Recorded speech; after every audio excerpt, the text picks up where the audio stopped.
Within education, special educators' roles, dispositions, and bias play a vital role in the experience of students.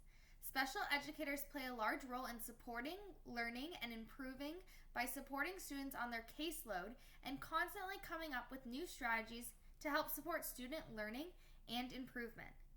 Their work advocating and working with their students to plan ways to support themselves is extremely valuable in helping students improve and even be able to plan themselves. The reevaluation of the IEPs, or as they call it at my school, accommodation plans, leave room for students to continue to grow and practice.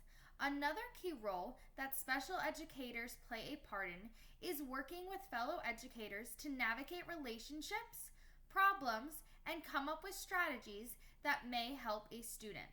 This can help other educators adopt practices that could help that particular student, as well as foster relationships between the student and that other educator.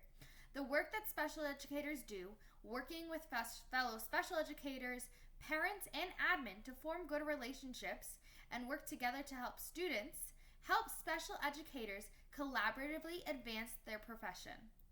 Lastly, their constant communication, time management, and keeping of confidential information help teachers uphold professional expectations and practices that help them gain respect in their profession.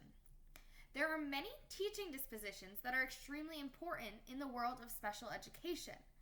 Though I believe many of the dispositions are important, if not all of them, I believe the most important dispositions that I possess are professional conduct, high expectations, respect for diversity of others, and compassion. Professional conduct is so important. It helps you gain respect of the parents and your peers and even the students. I am always early to work, I am always early to meetings, and I always try my best to communicate within 24 hours to parents.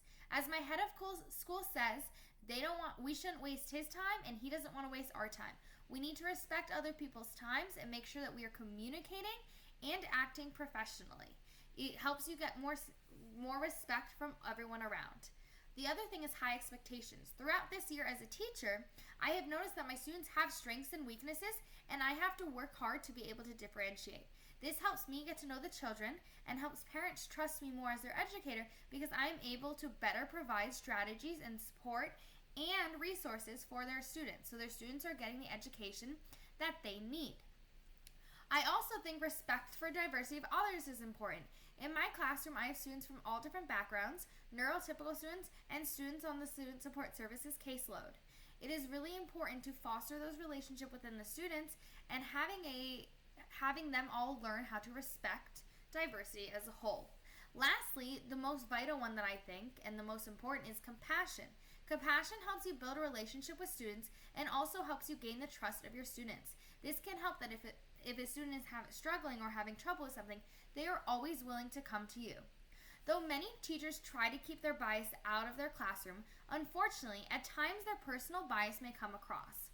The issue that comes with this is that at times that personal bias can have you portray a unrealistic expectation or cause people to not trust you, including their families. One bias that I see a lot is when teachers hear about students that they haven't worked with previously and form their own opinion of this particular student. This can create a bias towards the student where your expectations are either lower than expected or higher than expected and can really be a detriment to the student. It can also cause a relationship between you and the student as well as the parents and you in a way that could make your work very hard. You really want to try to keep your personal bias outside of the classroom. It is extremely difficult at times, but it is important to help you maintain and foster a strong relationship with your students and with your parents. Thank you.